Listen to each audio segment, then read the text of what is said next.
let's speak about responsibilities, right? If you are coming into my property and the property is in good condition, right? I doubt that you'd want to go into a property that has chips all over and it's not painted well and everything is just in bad condition. When you move into a property, you want to move into a clean property that is painted all around, right? Now imagine if I'm going to be saying that I'm going to be taking the responsibility of painting my property, right? Now that's putting me in a bad position for as far as my business. So what I'm saying as a landlord is that I'm going to keep my property clean by the time you move in. Yeah. Now when you move in, because you are the one that's going to be living in there, you are now responsible for taking care of that property. Now, I'm not saying that when you move into my property is going to be in bad shape, and then when you move out, you are responsible for painting that. What I'm saying is that since I've given you my property in this condition, can you please bring back my property in the same condition? Yeah. I mean, it's like borrowing a car. If I borrow you my car and you return it with a chip, now it becomes a problem, a big problem. Now the next person, if I'm going to say that it's okay, you don't have to pay for that, next person, they return the car with another chip. Yeah. Imagine after 10 people, how will that car look? It's going to be in a bad shape. Now, it's the same thing with property. If I'm saying that I have this property, I gave it to you in clean condition, right? I'm expecting you to give me back the property in a clean condition. Now, if that is the case and it doesn't have anything wrong, then I'm going to be giving you your money back, your deposit. I have no right of taking that money back or saying that I want to do a few improvements or I want to change the color of the property because you have actually moved out. I can't do that. The only time I'm going to be charging you is if you have done something to the property that made it look like what it was not when I actually gave you that property.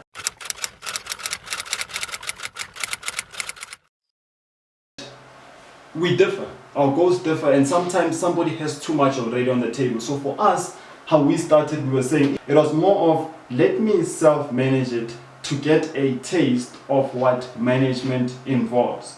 Just so that when I bring these guys on, I already know what is required or what job they'll be doing. But now with somebody else, they'll be like, I have too much stress and I don't have time for that. So how can I learn everything? Hence we're saying that with such platforms, that's when we discuss such things. Because at the end of the day, we want to grow in our property journey.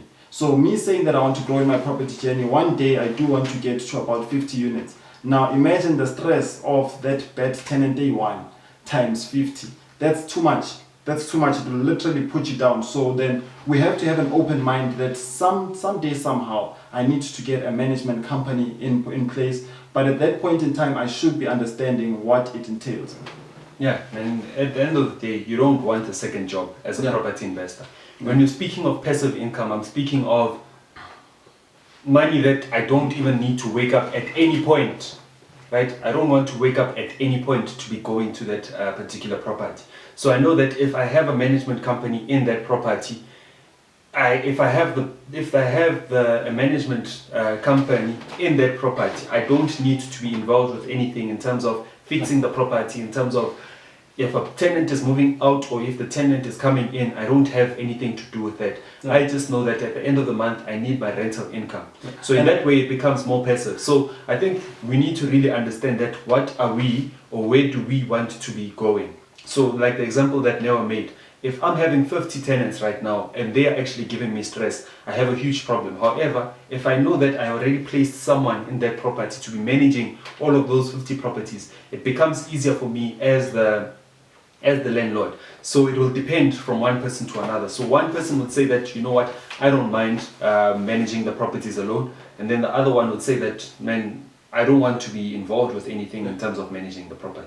Is that a lot of us have that desired goal, the final destination. I know that I want to get to 10 properties in 20 years, or I know that I want a cash flow of 20,000 in the next 5 years. But now where we lack is the process. The process in a sense of what type of property should I be buying now and what type of property should I be buying next to get to that final destination. So I would say that we need to start challenging ourselves in a manner whereby, yes, you have always liked rental, but maybe rental is not for you.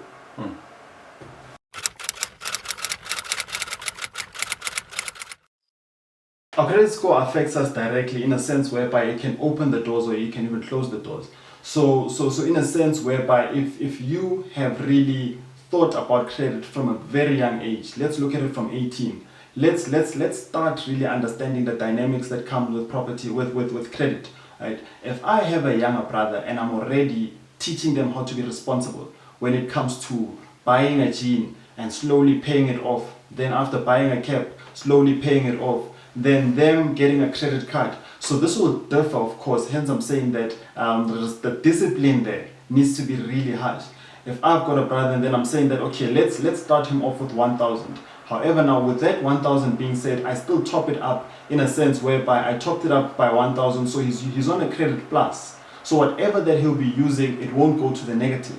We're constantly monitoring that every month.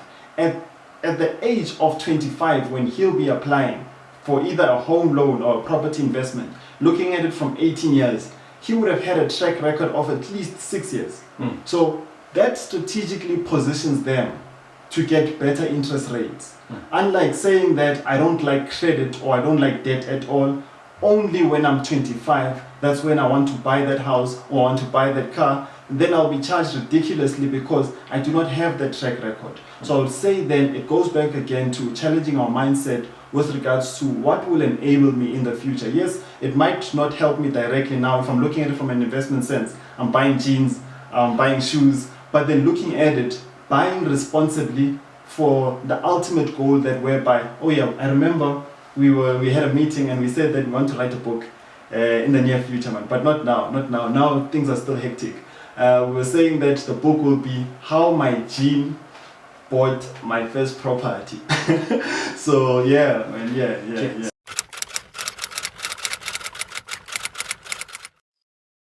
Now, with the capital gains tax, I like that. Now, if you're looking at property investing, we can look at property investing as a business, right? So now, especially when you're looking at flip, when you're selling something, say for instance you're selling juice, do you really think about, I don't want to sell too much juice because I'm going to make too much money and then start paying a lot of taxes? We don't do that. Yeah. However, when it comes to property, now that's when we start saying that I don't want to flip a lot of properties because I'm going to be paying a lot on taxes. Yeah. Now it goes back to the strategy that the second point that Neo spoke about, that understand which strategy actually works best for you. Now it does happen that you're in a position whereby rentals make sense for you, right? However, if you're talking to someone that flip makes sense to, right? So say for instance for us, we're always saying this, that property investing is our full-time game. So now if property investing is our full-time game, I can't survive on 1,500 in terms of my rental amount. Now, what does that do for me? That forces me to actually go in towards flip. Now, I can't say that I don't want to flip because I'm going to be running too much taxes. So now that's something that you really need to understand, that where are you right now and where do you want to go? So now, after understanding where you want to go, that's when you can be like, you know what?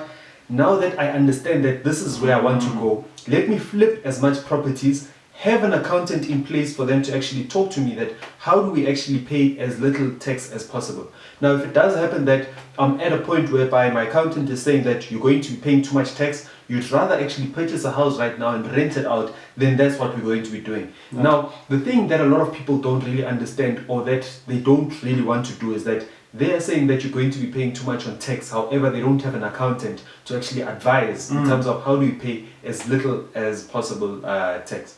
Yeah, I like what you said, because that's the same mentality that we had. I remember when we started, we were afraid to use other strategies, so we kept on rental. But then now looking at the rental, it was that what Lebo said, that how do we grow, or how are we going to get to that destination that we said that this is where we want to get. We want to get to commercial.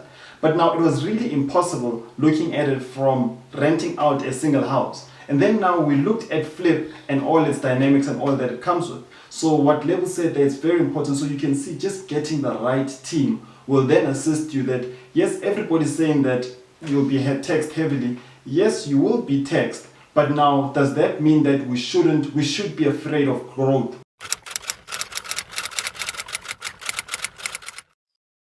Now, the reason why I'm saying this is that if you're looking at building yourself a network of people that really understand property investing, what does this do for you?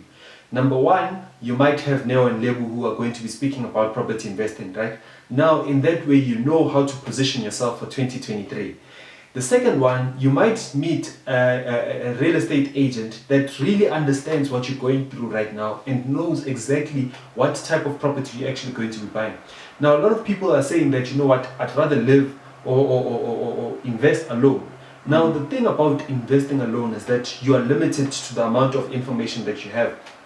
Now, used to like saying this, that the amount of experience that I have is twice my age. Now, a lot of people were like, what are you saying? How can your experience be twice your age? It's not because of him or what he has done. It's because of what people around him has done. Now, if you're looking at the conveyancer that has, say for instance, 6 years experience in property investing, you're looking at somebody who's doing taxes. They also have 6 years of experience. Now, you mix the two, that's already 12 years. You also mix what Neo has actually done. You mix what Neo's mentor has actually done. Looking at that, that's a whole lot of experience. Now, what we're saying is that meet as much people as possible that are investing in property or participating in the property investing. You know, Lebu, we read about this a lot, right? I know a lot of people understand Ford and where he comes from. That with Ford, how he got there is because he relied on experts. But here's the sad thing about reading or maybe about our people is that I read, but I do not implement that in my context. So yes, I know about Ford, that he started his company from experts, from being around experts, and even with Steve Jobs, man, it's the same. Experts again. But now when it comes to me, I want to do everything alone. And then now that is why a lot of people struggle, unfortunately. That is why a lot of people are buying wrong properties. That is why a lot of people are finding themselves in situations whereby they're only thinking that you'll be heavily taxed. But now if I'm starting to get qualified accountants, if I'm starting to get people that are on the ground and implementing what they're talking about, I'm starting to see things differently. So I'd really urge people that reading is great, but take it to the extra mile of let's implement what we read into our context now.